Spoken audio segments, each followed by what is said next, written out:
Jon Jones is the most naturally gifted fighter to ever enter the cage, but his self-destructive tendencies are derailing his talent like no opponent could. From the moment he joined the UFC, Jones set up a pattern of scintillating victories in the cage, followed by almost laughably stupid trouble with the law.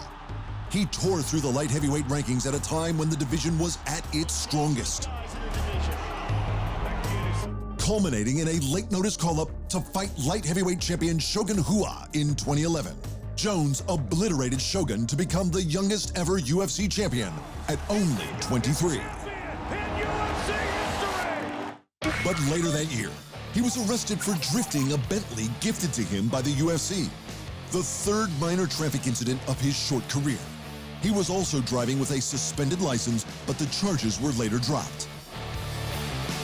In the cage, Bones continued his dominance by beating former champs Lyoto Machida, Rashad Evans, and Rampage Jackson in ever more creative ways, before ramming his Bentley into a utility pole. He refused the sobriety test and once more had his license suspended. He fought his now classic with Alexander Gustafsson and breezed past Glover Teixeira and Vitor Belfort. Then, in 2014, he faced the man who would define his later career, Daniel Cormier. Jones incited a brawl with Cormier at a press event before the fight, for which he was fined $50,000 by the Nevada State Athletic Commission. He was also given 40 hours community service. He beat Cormier in the most important and heated bout of his career. But days after his biggest win, his life began to unravel. Jones tested positive for cocaine after the Cormier fight and was fined $25,000. 3 months later, the bomb hit. Breaking news just into Fox Sports 1. The UFC has stripped Jon Jones of his light heavyweight title and suspended him indefinitely. He had been involved in another car crash, this time injuring a pregnant woman. After initially leaving the scene, Jones returned to retrieve some money. Marijuana was found in his car. Jones was suspended for a year. In 2016, he was brought back to great fanfare, booking a rematch with Daniel Cormier as the headline of the UFC's biggest event ever, UFC 200. Cormier called it like he saw it. What am I gonna say to my kids? Yeah, when they say, "What, Daddy? Did you ever beat Jon Bones Jones?" I'm gonna say, you know what? When I won the belt, I didn't have to. The idiot, he eliminated himself from competition by being an idiot. Hey, listen. I'm gonna say I didn't have to. He's an idiot. Hey, so he's listen. He's an addict. He's a druggie. I didn't have to beat the kid. 1 month before the fight, Jones was given citations for drag racing and spent time in jail for violating his probation.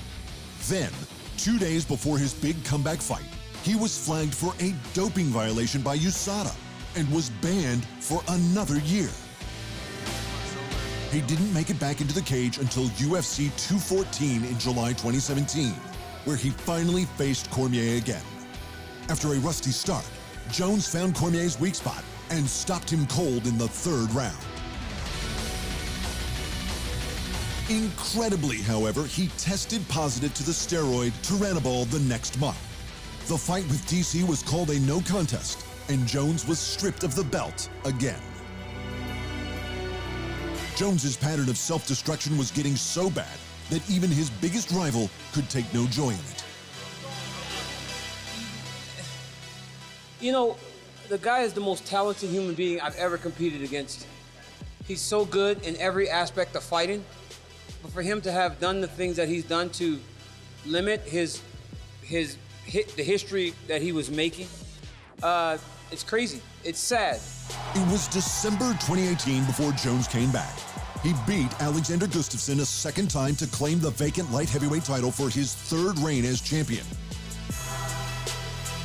Things settled down, and Jones put together 3 defenses, beating Anthony Smith, Thiago Santos, and Dominic Reyes. But then, on March 26, 2020, during a worldwide lockdown due to the COVID-19 pandemic, Jones was arrested again. He was drunk, behind the wheel of his Jeep, and allegedly firing a handgun in the street.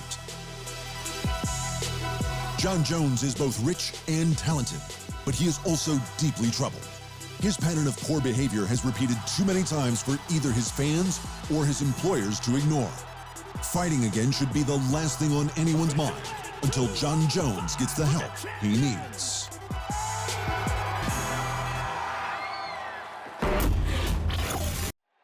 Thanks for watching. And remember, if you want more fight sports in your life, just hit the subscribe button.